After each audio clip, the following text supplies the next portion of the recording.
The Tao of Self-Confidence, episode 468. Welcome to the Tao of Self-Confidence, where I share stories of amazing women who have discovered their inner journey to self-confidence. Visit our website at thetaoofselfconfidence.com. Your inner journey to self-confidence awaits. Well, hello friend. Welcome to the Tao of Self-Confidence, where I share stories of amazing women who have discovered their inner journey to self-confidence. I'm your host today, Sheena Yap Chan, and today I have a phenomenal lady on the show today. She is an ethical fashion blogger, and I'm just really excited to have her on today and share her story and tips with us on self-confidence. So without further ado, I'm going to introduce you to Jella Jornales. Jella, how are you today? Maybe you can fill in a little bit more about yourself to our listeners. Absolutely, Sheena. I'm feeling really good. Like you mentioned, first of all, my name is Jella Jornales, and I am an ethical fashion blogger, which I think here in the Philippines is still kind of a foreign concept. I'm 29 years old, and I am currently based in Makati, which is the business district of the Philippines. I'm passionate about sustainability, minimalism, conscious living, and social justice. I also volunteer for Fashion Revolution Philippines, which is part of a global movement, a movement that's actually growing with at least 92 countries participating, including the Philippines. And basically, our advocacy is to fight for greater transparency and ethics in the fashion industry. When I'm not busy doing those things, you'll probably find me in a coffee shop talking to a new friend because I love connecting with new people and finding out what they're passionate about. Awesome. Well, thanks for sharing that. And I think that's great what you're doing, especially in the Philippines. You know, it may sound foreign to them, but the best thing is, you can create something new out there, right? Create something that people have never heard of. Yes, yeah, and I think it's just really about educating people and raising awareness. So that's where we're starting. Awesome. Well, thanks for sharing that. And Jella, what's your cultural background? I'm Filipino, so I was born and raised here in the Philippines. I've moved around quite a lot, both here in the country and also abroad. But I spent half of my life living in a really small town called Claveria, which is about 2 hours away from Cagayan de Oro City, so that's down south. My dad's mother, however, is Chinese, so I guess that makes me quarter Chinese too, if that counts. Awesome. And of course it counts. So thanks for sharing that. and Jella, what would be your favorite self-confidence quote? Oh my gosh, I have a lot, but there's one that I really resonate with, and it's one of my favorites by Daniel Maher, and it's confidence is courage at ease. And the reason why I love that so much is because to me it means stepping out in faith, stepping out to the unknown, and still trusting that something beautiful is going to result in that leap of faith. It's being able to embrace the process and also being okay with the waiting, if that makes sense. Totally. I mean, confidence isn't always about looking and feel like, showing everyone that you're confident. Sometimes we get scared, right? We have butterflies in our stomach, we stutter, we have sweaty palms, but it's just going out there and doing it regardless of all that, what gives us confidence. And sometimes just, knowing that we've fallen and being okay with that and just having the courage to get back up again, no matter how many times we fall down. So I really love that quote that you mentioned, because courage is like the formula for confidence, no matter how scared we get, and we all get scared, right? Right? Like we always see someone and we're like, they've always been confident. And then until you talk to them and it's it's totally a different story. And I think no matter how much you've spoken, if you've been in the industry, if you've been a public speaker, let's say for 10 years, I think they still get nervous, going up on stage. And so I think that's everyone. Yeah, no, it's true. I think it was Bono who mentioned that before he gets on stage, he still gets scared, but he uses that fear to go out there and do his best. So even as someone as famous as him, still gets scared. So I think it's great that, we can relate to that. And in your own words, how do you define self-confidence? For me, it's really a journey of self-discovery. It's knowing who you are deep inside. It's embracing not just your strengths, but also your weaknesses. It's knowing your identity and not relying on, because we tend to sometimes rely on people's validations, especially nowadays, through likes or comments or, so it's for me also being okay with failing and being humble when you succeed. And confidence paired with humility, that for me is the real trait of a truly confident person, and that's always who I look up to. Thanks for sharing that great definition. It's so true. Like we live in a world where like social media does, have a measure for validation, not realizing like we are more than enough to go out there and, do the things that we want, be the person who we are. And I think if we just remind ourselves that, we are more than enough, we can go out there and have the confidence to go and do what we love, live life on our terms. So I really love that definition that you mentioned. And Jella, what was your life like before your discovery of self-confidence?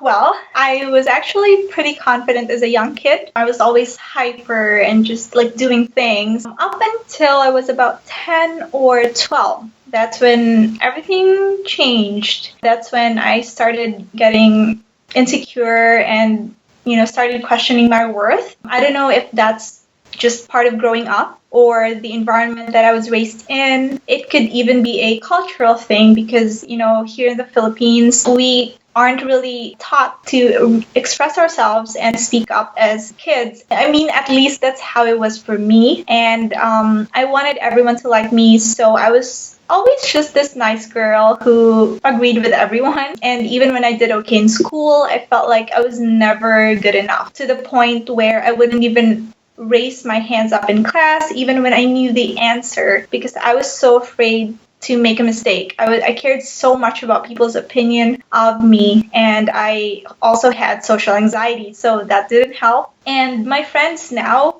would probably be shocked to know this, but I was also really shy and soft-spoken. And I even remember this one instance in high school when I had to present in class, right?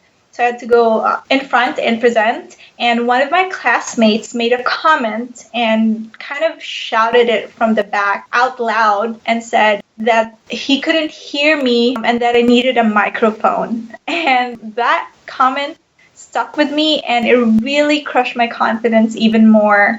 So I guess, instances like that, I guess, played a huge part of why I wasn't confident growing up. And also, my parents were always busy with our business, so they weren't really around a lot. And my mom is a very shy person. My dad isn't very expressive either, and none of them were confrontational. So I guess you could say that we don't really discuss things at home. In fact, growing up, I don't remember a single time when I actually sat down with any of my parents and discussed anything with them. That's same with my brothers. But just to clarify though, my mom and I are now very close and we are like best friends and tell each other anything. So I'm really happy that changed. And as a young adult, I was a people pleaser. I didn't know who I was, so I let other people tell me who I should be. So if I was in a group where everyone partied, I'd party. If I was in a group where everyone gossiped, I'd gossip. If I was around people who were genuinely nice, I saw my good side come out too. And I don't know, I just so badly wanted to fit in,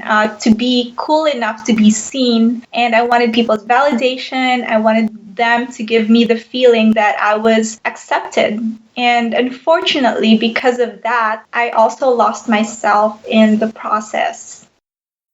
Thanks for sharing that. And I think that's something we all go through, right? Especially, as kids, we grow up not knowing anything, right? So we don't have fear or these feelings of like validation. We just go out there and do what we love. And, society, tells us certain things, like, especially as women, especially as Asian women, it's like, you can't do this, you can't do that. You have to be the good daughter, the good wife, the good sister, whatever it is. And it's like, we're taught this one route, right? One way of living. And if we go outside of that, we're considered, disobedient, crazy, wild, not realizing like there's more than one way to live your life. And I think that's something that most of us don't realize, right? I'm the same, I lived in the Philippines, Chinese family, and there's certain things girls should do, right? And we all go through that, right? We all go through, not feeling not worthy enough, not feeling we have to be, like you mentioned, be part of the cool kids, not really realizing we're more than enough, right? And what was that point in your life when you realized, you are, you're amazing. You are worthy enough to go out there and do the things that you love, be the person that you are. What was that aha moment?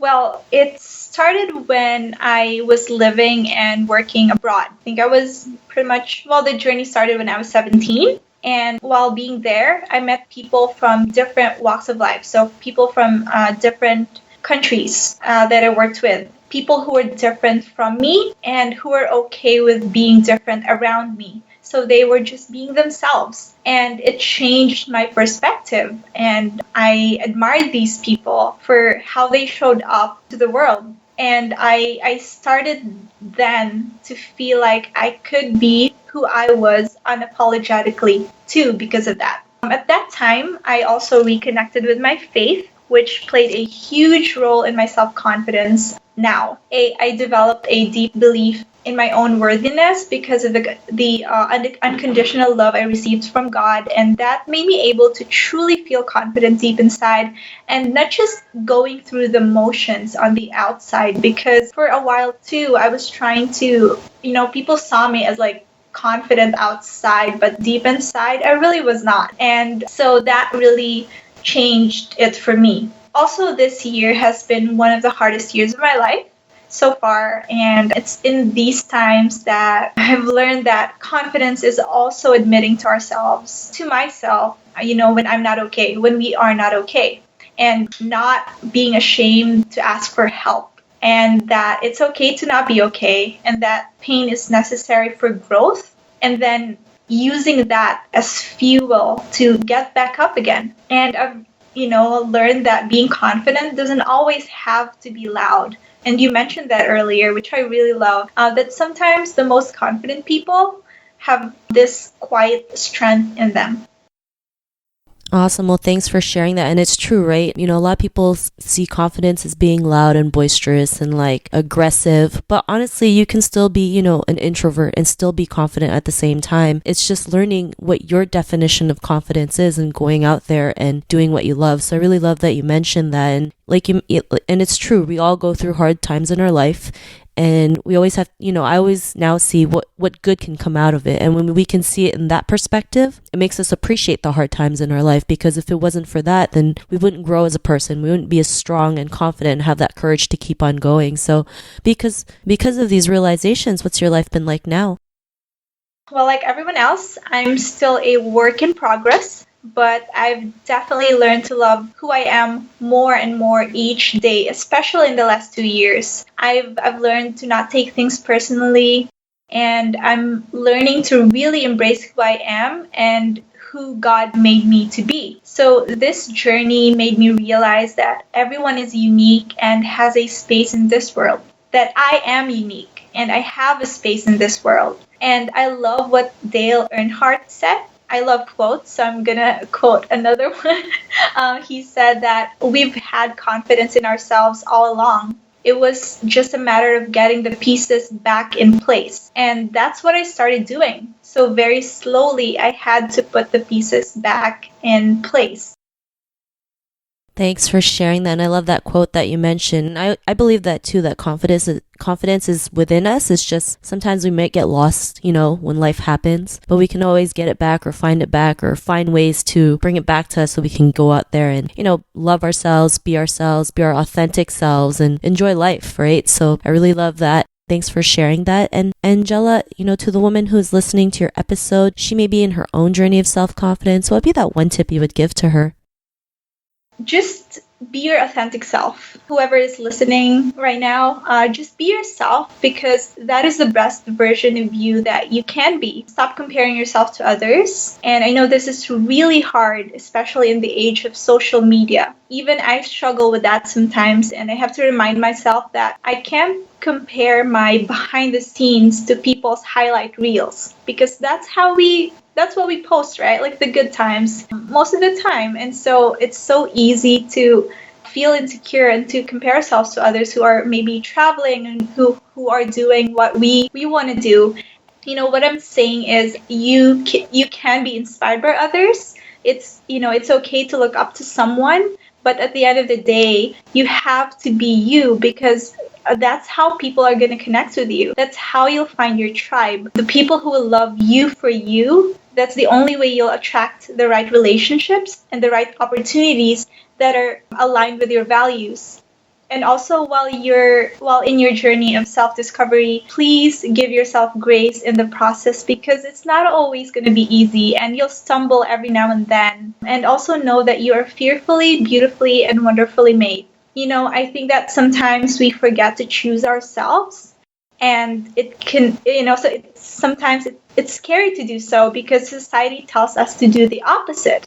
But we must choose ourselves, because it's the only way that we can fully show up to the world and stay true to our values. And to the woman who is listening right now, I want you to know that you are worthy and that you are so worth loving. So always remember that, and don't ever let anyone dim your light, because you have something unique that only you can offer to this world.